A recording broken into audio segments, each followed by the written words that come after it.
Hay una idea profundamente arraigada en la mente humana, la creencia de que la vida es una lucha constante por obtener, retener y acumular.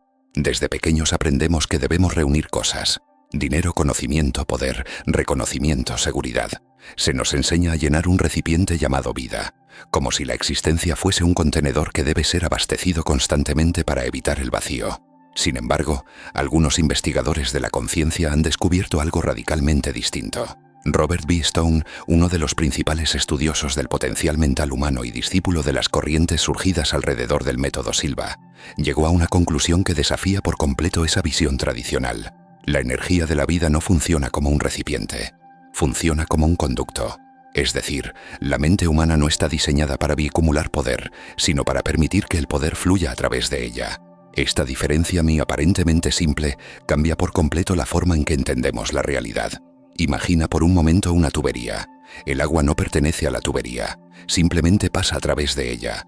Si la tubería se bloquea intentando retener el agua, deja de cumplir su propósito. Pero cuando está abierta y libre, el flujo se vuelve constante y abundante. Según Stone, lo mismo ocurre con la energía vital. Cuando una persona vive obsesionada con obtener cosas solo para sí misma, más éxito, más dinero, más reconocimiento, su mente se contrae. Se vuelve rígida, defensiva, temerosa de perder lo que ha conseguido. Y esa contracción crea resistencia. La energía universal, que siempre está en movimiento, no puede circular libremente a través de una mente cerrada. Pero cuando una persona adopta una actitud distinta, cuando deja de pensar únicamente en recibir y comienza a permitir que algo fluya hacia los demás a través de ella, ocurre un fenómeno sorprendente. El flujo se multiplica. Este principio aparece repetidamente en las tradiciones espirituales, en las enseñanzas místicas y en los estudios modernos de la conciencia. Pero Robert B. Stone lo formuló de una manera particularmente práctica. Él lo llamó el principio del flujo. Según este principio, cada pensamiento que generamos es como una corriente energética. Cuando ese pensamiento está dirigido únicamente a la autogratificación, su alcance es limitado. Pero cuando está orientado hacia el bienestar de otros, se expande. Y lo más interesante es esto: la energía que dirigimos hacia los demás debe pasar primero por nosotros. Eso significa que cuando una persona imagina salud para otro ser humano, esa imagen de salud atraviesa primero su propio sistema mental. Cuando alguien visualiza prosperidad para otra persona, esa vibración mental se activa primero dentro de quien la crea. En otras palabras, al convertirse en un canal para el bienestar de otros, el individuo se convierte también en el primer beneficiario del flujo. Stone observó este fenómeno en miles de estudiantes que practicaban técnicas de control mental.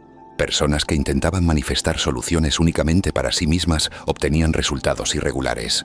Pero aquellos que enfocaban su mente en ayudar a otros experimentaban cambios mucho más rápidos y profundos en sus propias vidas. Era como si el universo respondiera con mayor intensidad cuando la intención era expansiva en lugar de egoísta. Pero para comprender completamente cómo funciona este proceso, primero debemos entender algo fundamental sobre la mente humana. La mente posee distintos niveles de actividad. La mayoría de las personas vive permanentemente en el nivel superficial de la conciencia, un estado mental caracterizado por pensamientos acelerados, preocupaciones, análisis constante y estímulos externos. Este estado se conoce en neurociencia como nivel beta. Es el estado de la mente despierta cotidiana. Sin embargo, cuando el cuerpo se relaja profundamente y la actividad mental comienza a disminuir, la frecuencia cerebral cambia. Las ondas se vuelven más lentas, más amplias, más armoniosas. En ese momento entramos en lo que los investigadores llaman el nivel alfa. El nivel alfa es un estado peculiar de conciencia. No es sueño, pero tampoco es la mente hiperactiva del estado beta. Es un punto intermedio donde la mente se vuelve más receptiva, más creativa y mucho menos resistente. Robert B. Stone describía este estado como la puerta de entrada al verdadero poder mental. En alfa, la imaginación se vuelve extraordinariamente vívida. Las imágenes mentales parecen más reales, las emociones asociadas a ellas se intensifican y la mente deja de cuestionar constantemente lo que se está visualizando. Es como si la barrera entre pensamiento y realidad se volviera más delgada. Por esta razón, el entrenamiento mental que Stone enseñaba comenzaba siempre con un mismo paso: aprender y entrar conscientemente en el nivel alfa, porque solo en ese estado la mente puede dirigir la energía del pensamiento con precisión.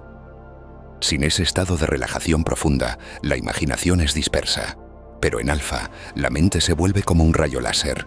En los próximos capítulos exploraremos cómo acceder a ese nivel, cómo utilizar la imaginación dirigida y cómo convertirnos conscientemente en canales de energía creativa.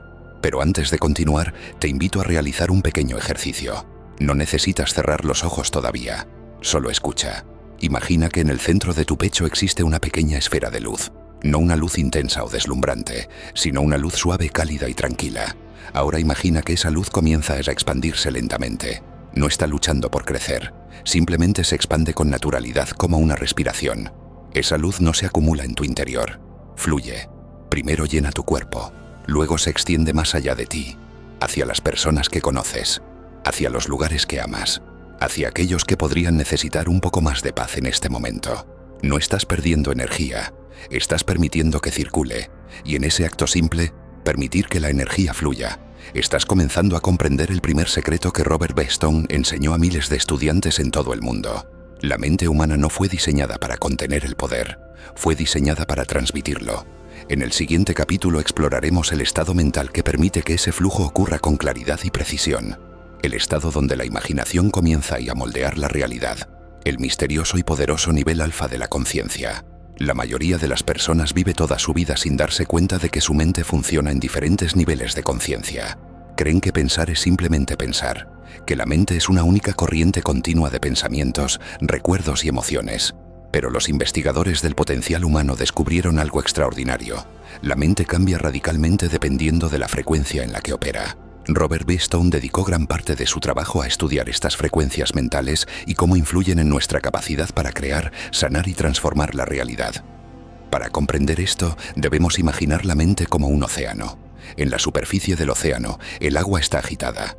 Hay olas, viento, corrientes impredecibles. Ese nivel superficial representa el estado mental en el que la mayoría de las personas vive durante el día. Ese estado se conoce como nivel beta.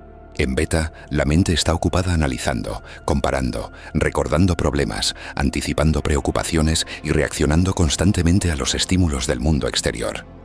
Es el estado necesario para conducir un automóvil, resolver tareas cotidianas o mantener una conversación, pero también es el estado donde la mente está más llena de ruido. En beta, el pensamiento se mueve rápido, pero no siempre con claridad. La imaginación aparece fragmentada y cada idea suele ser inmediatamente cuestionada por otra. Es como si cada pensamiento estuviera acompañado por una voz interna que pregunta: ¿y si no funciona? ¿Y si es imposible?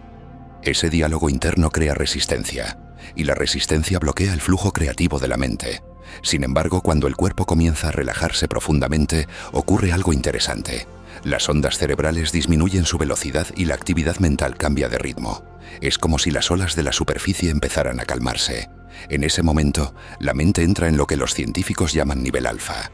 Stone describía este estado como la frontera entre el mundo exterior y el mundo interior. En alfa, la mente sigue despierta, pero mucho más tranquila. Los pensamientos dejan de correr y comienzan a fluir. La imaginación se vuelve más vívida, más estable, y las imágenes mentales adquieren una claridad sorprendente. Es un estado de relajación profunda, pero con conciencia. Muchos artistas, inventores y científicos han descrito momentos de creatividad intensa que ocurren precisamente en este estado. Ideas que aparecen de repente, soluciones que emergen sin esfuerzo, visiones que parecen más reales que un simple pensamiento.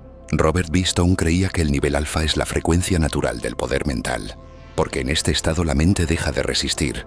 Cuando estamos en beta, el pensamiento está lleno de dudas, análisis y contradicciones. Pero en alfa, el cerebro se vuelve más receptivo. Las imágenes mentales se registran en niveles más profundos de la conciencia, y esas imágenes pueden comenzar a influir en nuestra experiencia de la realidad. Esto no significa que la imaginación sea una fantasía sin efectos. Significa que la mente humana tiene la capacidad de programar patrones internos que luego se manifiestan en nuestras acciones, decisiones y percepciones. Stone solía decir que la mente consciente es como el capitán de un barco, pero la mente profunda, la que se vuelve accesible en alfa, es el océano mismo. Cuando ambas trabajan juntas, el movimiento se vuelve poderoso. Por eso el entrenamiento del método Silva y muchas de las técnicas que Stone difundió posteriormente comenzaban siempre con una habilidad fundamental: aprender eso a entrar voluntariamente en el nivel alfa. No era un talento reservado para unos pocos. Era una capacidad natural que podía desarrollarse con práctica. El primer paso para entrar en alfa es sorprendentemente simple: relajar el cuerpo. Cuando los músculos se liberan de tensión, el sistema nervioso comienza a desacelerarse. La respiración se vuelve más profunda, el ritmo cardíaco se estabiliza y la mente empieza a abandonar gradualmente el estado beta. El segundo paso es dirigir suavemente la atención hacia el interior. No se trata de luchar contra los pensamientos ni de intentar vaciar la mente. Ese esfuerzo suele generar más tensión. En cambio, se trata de permitir que la mente se calme por sí sola, como un lago que recupera su quietud cuando el viento desaparece. Stone enseñaban a sus estudiantes un ejercicio muy sencillo. Primero, cerrar los ojos. Luego respirar lenta y profundamente 3 veces. Después imaginar que frente a ellos aparece una pantalla mental, como una pequeña pantalla de cine en la oscuridad. En ese espacio interior comienzan a aparecer imágenes. Al principio pueden ser difusas, breves o inestables, pero con la práctica se vuelven más claras. Y cuanto más clara se vuelve la imagen mental, más profundamente entra la mente en el nivel alfa. Este proceso es natural porque el cerebro responde a las imágenes internas de una manera muy similar a cómo responde a las experiencias reales. Por eso los atletas de alto rendimiento utilizan visualización antes de competir. Por eso algunos pacientes logran acelerar procesos de recuperación mediante imágenes mentales de salud y equilibrio. La mente no distingue completamente entre lo imaginado con intensidad y lo vivido físicamente. Y en alfa, esa capacidad se amplifica. Pero Robert B. Stone enfatizaba algo crucial. El verdadero propósito de entrar en alfa no es simplemente relajarse. Es aprender a dirigir la imaginación con intención. Una mente en alfa es como un terreno fértil. Las imágenes que se siembran en ese terreno tienen más probabilidades de crecer y convertirse en experiencias reales. Pero el tipo de imagen que plantamos determina el tipo de resultado que veremos. Si la mente imagina constantemente miedo, fracaso o conflicto, esos patrones se fortalecen. Pero si aprende a generar imágenes de armonía, soluciones y bienestar, esos patrones también comienzan a manifestarse.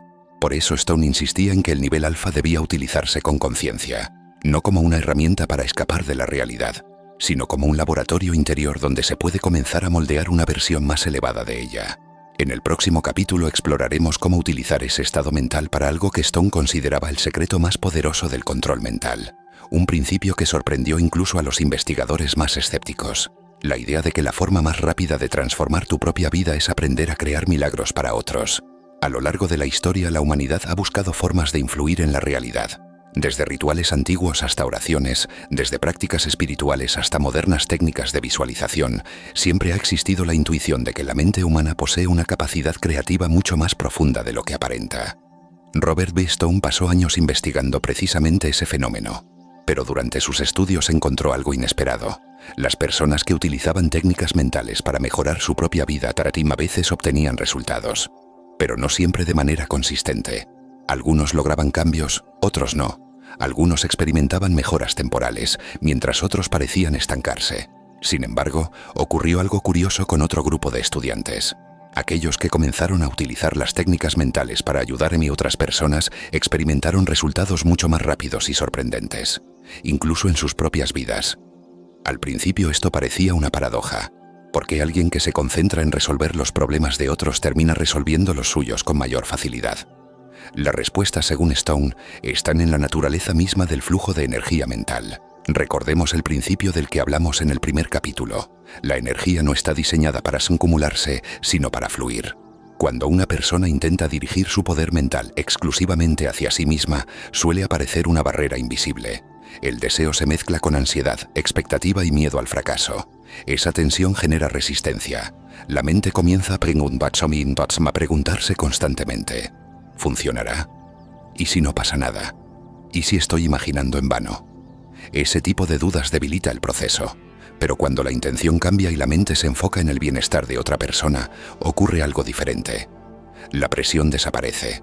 La mente deja de luchar por obtener resultados personales y simplemente se dedica a crear una imagen positiva para alguien más.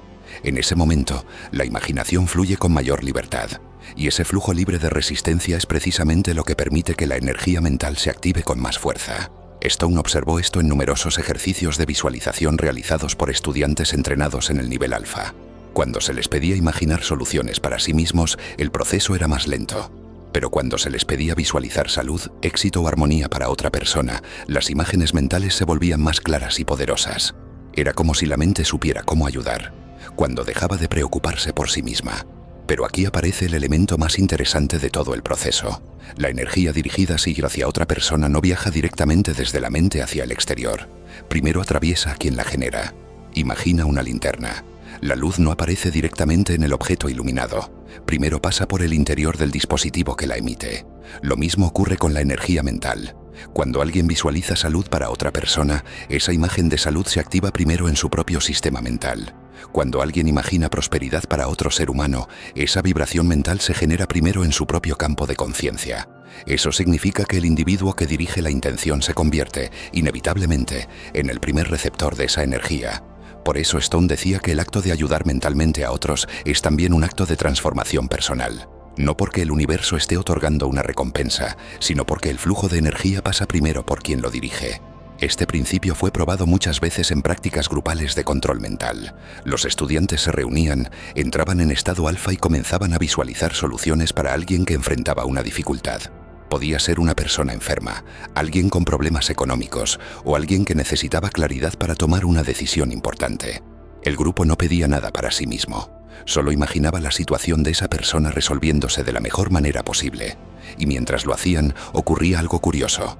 Muchos participantes comenzaban a notar cambios positivos en sus propias vidas, relaciones que se armonizaban, problemas que encontraban soluciones inesperadas, nuevas oportunidades que aparecían sin haber sido buscadas. Para Stone, esto no era magia ni coincidencia. Era una consecuencia natural del flujo mental. Cuando una persona se convierte en un canal para la energía creativa, esa energía inevitablemente transforma también al canal. Pero para que este proceso funcione, hay un elemento esencial: la claridad de la imagen mental. En el estado alfa, la imaginación puede crear imágenes extremadamente vívidas, pero esas imágenes deben ser positivas, completas y emocionalmente coherentes. No basta con pensar vagamente que alguien mejore. La mente debe ver esa mejora. Stone enseñaba a sus estudiantes a visualizar la escena final como si ya estuviera ocurriendo. Si estaban ayudando a alguien enfermo, imaginaban a esa persona caminando con energía, sonriendo, hablando con vitalidad. Si ayudaban a ver a alguien que enfrentaba dificultades económicas, imaginaban a esa persona tranquila, segura, agradecida por haber encontrado nuevas oportunidades. La clave era siempre la misma: visualizar el resultado, no el problema. Porque la mente responde a imágenes, no a preocupaciones. Cuando la mente se enfoca en el problema, refuerza su presencia. Pero cuando se enfoca en la solución, comienzan a crear las condiciones internas para que esa solución se manifieste. Este principio es tan poderoso que muchas personas lo han experimentado sin darse cuenta. Cada vez que alguien piensa intensamente en el bienestar de un ser querido, cada vez que imagina que todo saldrá bien para alguien importante en su vida, está utilizando una forma básica de este proceso mental. La diferencia es que Stone enseñó a hacerlo de forma consciente, con práctica, con intención, con dirección clara. Y cuando esa práctica se vuelve constante, la mente comienza a descubrir algo sorprendente. Ayudar mentalmente a otros no solo cambia sus circunstancias, cambia profundamente a quien lo practica. Porque en ese momento la persona deja de verse como alguien que pide milagros, comienza a verse como alguien capaz de dirigirlos. Pero para que ese poder funcione plenamente, hay una condición aún más profunda que debemos comprender. Una diferencia sutil pero decisiva. La diferencia entre creer, entón y saber. Ese será el misterio que exploraremos en el próximo capítulo. A lo largo de la historia espiritual de la humanidad, una palabra ha ocupado un lugar central: creer. Creer en lo invisible. Creer en la posibilidad de cambio. Creer en la fuerza de la mente o en la presencia de una inteligencia universal. Sin embargo, Robert B. Stone llegó a comprender que, cuando se trata del verdadero poder mental, creer no siempre es suficiente.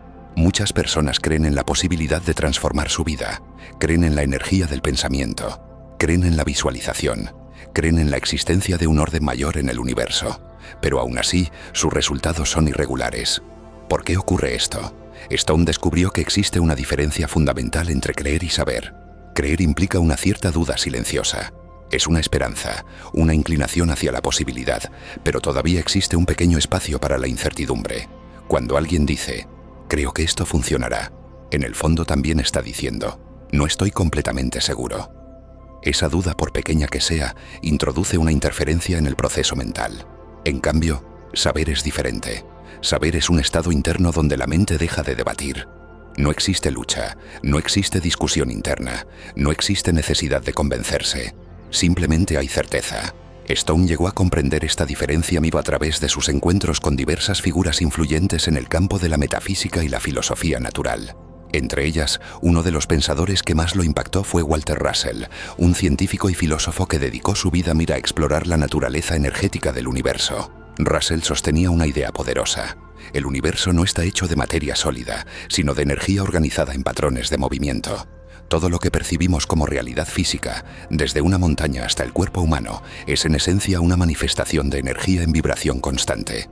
Si esto es cierto, entonces la mente humana, que también es un fenómeno energético, no está separada del universo. Es parte de él. Y si es parte de él, puede interactuar con ese flujo de energía. Pero para hacerlo de manera efectiva, la mente debe operar en armonía con ese principio universal. No desde la duda, ni desde el miedo, ni desde la sensación de separación. Debe hacerlo desde la certeza de pertenecer al mismo sistema de energía que intenta influir. Aquí aparece la clave del conocimiento interior. Cuando una persona cree en algo, todavía se percibe a sí misma como alguien separado de aquello que desea. Hay una distancia entre el individuo y el resultado. Pero cuando una persona sabe, esa distancia desaparece. La mente deja de pedir. Comienza a actuar. Es similar a la diferencia entre alguien que cree que puede aprender a nadar y alguien que ya sabe nadar. El primero duda antes de entrar al agua. El segundo simplemente se mueve con naturalidad dentro de ella. Stone enseñaba que el verdadero entrenamiento mental consiste en pasar gradualmente de la creencia al conocimiento. Pero ¿cómo ocurre esa transformación? No ocurre mediante argumentos intelectuales. No ocurre leyendo más teorías. Ocurre mediante experiencia directa. Cada vez que una persona entra en el nivel alfa y practica la visualización con claridad, comienza a notar pequeños resultados. Al principio pueden ser sutiles. Coincidencias, soluciones inesperadas, cambios de actitud en otras personas. Pero con el tiempo esos resultados se vuelven más evidentes. Y cada experiencia positiva fortalece algo en el interior del practicante. La mente deja de preguntarse si funciona. Empieza a reconocer cómo funciona. Ese cambio es profundo, porque en ese momento la imaginación deja de ser un experimento y se convierte en una herramienta. Stone comparaba este proceso con aprender a utilizar un instrumento musical. Al principio el estudiante cree que podrá tocar una melodía algún día, pero después de suficiente práctica ya no necesita creer, simplemente sabe cómo hacerlo. Con el poder mental ocurre algo similar. La práctica constante en el nivel alfa permite que la mente se familiarice con su capacidad creativa. Poco a poco desaparece la tensión de intentar probar algo. La mente entra en un estado más natural. Un estado donde dirigir la imaginación hacia una solución se vuelve tan sencillo como recordar un rostro conocido. En ese momento, la persona comienza a comprender algo aún más profundo. El poder mental no proviene de la voluntad individual aislada. Proviene de la conexión con una red de energía mucho mayor. Stone describía esta conexión como la inteligencia universal, un campo de conciencia presente en toda la realidad. No como una entidad externa, sino como una fuerza creativa que atraviesa todas las formas de vida. Cuando una persona entra en el nivel alfa con claridad, calma y certeza, su mente comienza a sincronizarse con ese campo. Es en ese punto donde la imaginación dirigida puede tener efectos reales.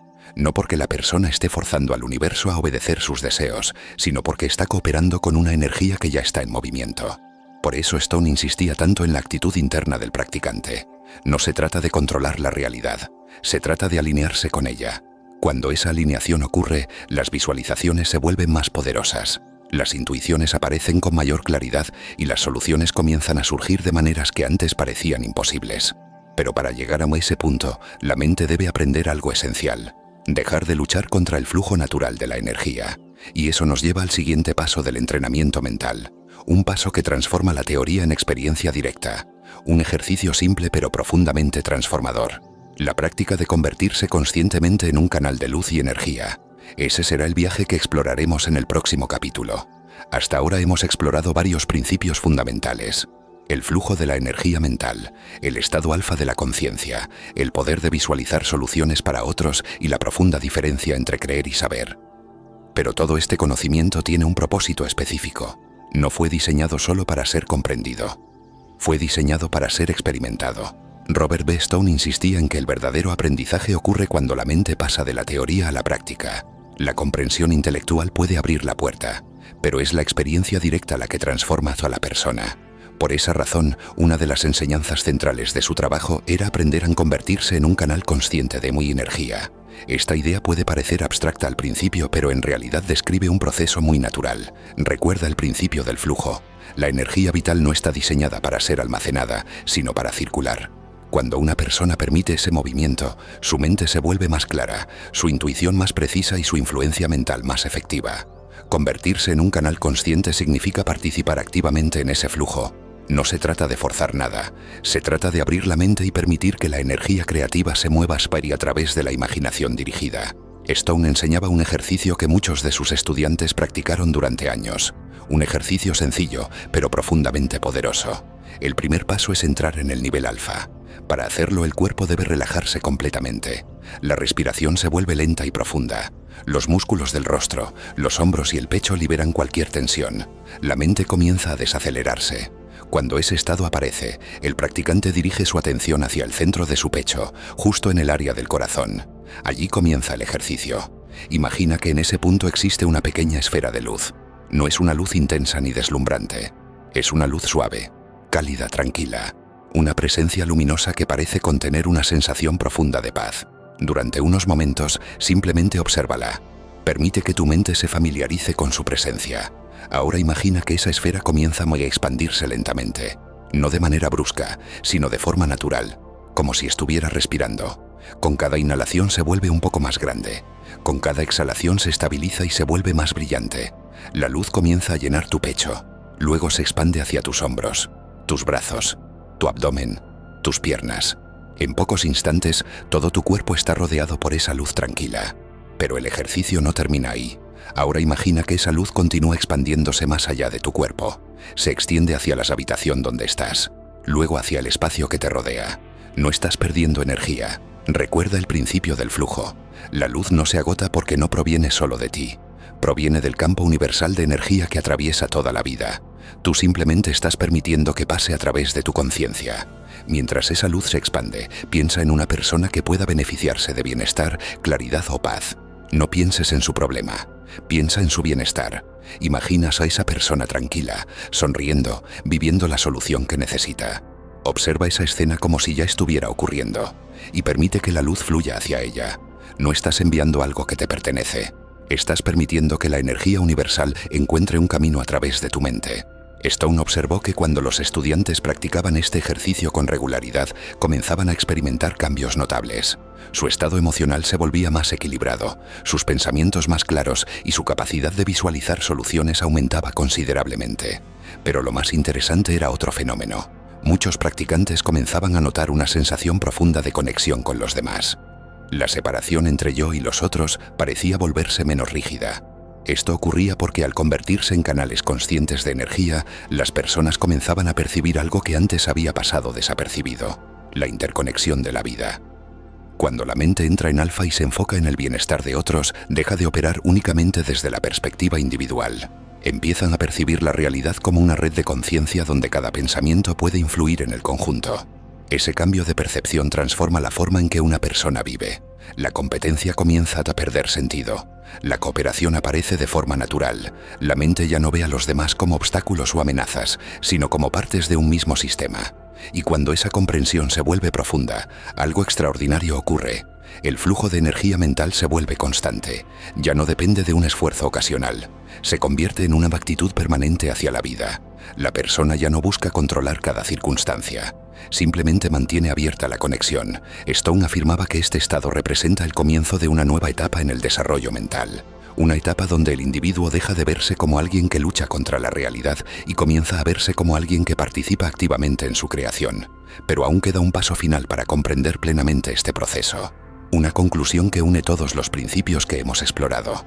El verdadero secreto del poder mental no consiste en manipular la realidad ni en obtener ventajas personales. Consiste en vivir de tal manera que la energía creativa del universo pueda expresarse libremente a través de nosotros. Ese será el tema del último capítulo de este audiolibro. Un capítulo donde descubriremos cómo integrar todos estos principios en la vida diaria y convertir la mente humana en lo que realmente está destinada a ser: un instrumento consciente de transformación. Después de recorrer este camino, desde el principio del flujo hasta el estado alfa, desde la visualización consciente hasta la experiencia de convertirse en un canal de energía, surge una pregunta inevitable.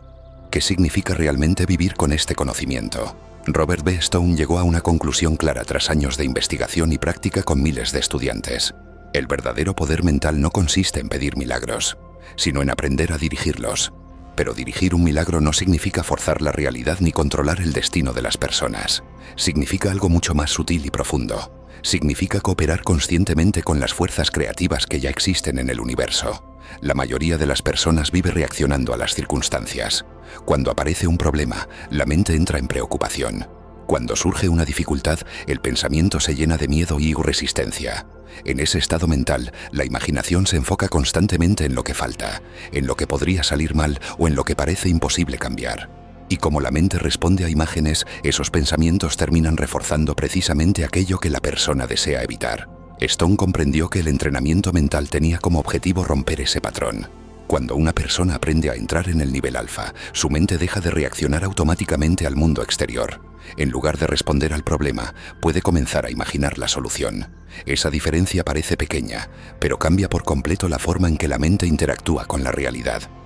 En lugar de pensar, esto es difícil, esto es imposible, esto no tiene salida, la mente entrenada comienza a preguntarse, ¿cómo se vería la solución si ya estuviera ocurriendo? Ese cambio activa una parte distinta de la conciencia. La imaginación deja de ser un reflejo del miedo y se convierte en una herramienta creativa. Y cuando esa imaginación se combina con el estado alfa, las imágenes mentales se vuelven extraordinariamente poderosas. Stone observó que las personas que practicaban regularmente estas técnicas comenzaban a experimentar algo curioso. Su intuición se volvía más precisa. Ideas que antes no aparecían comenzaban a surgir espontáneamente.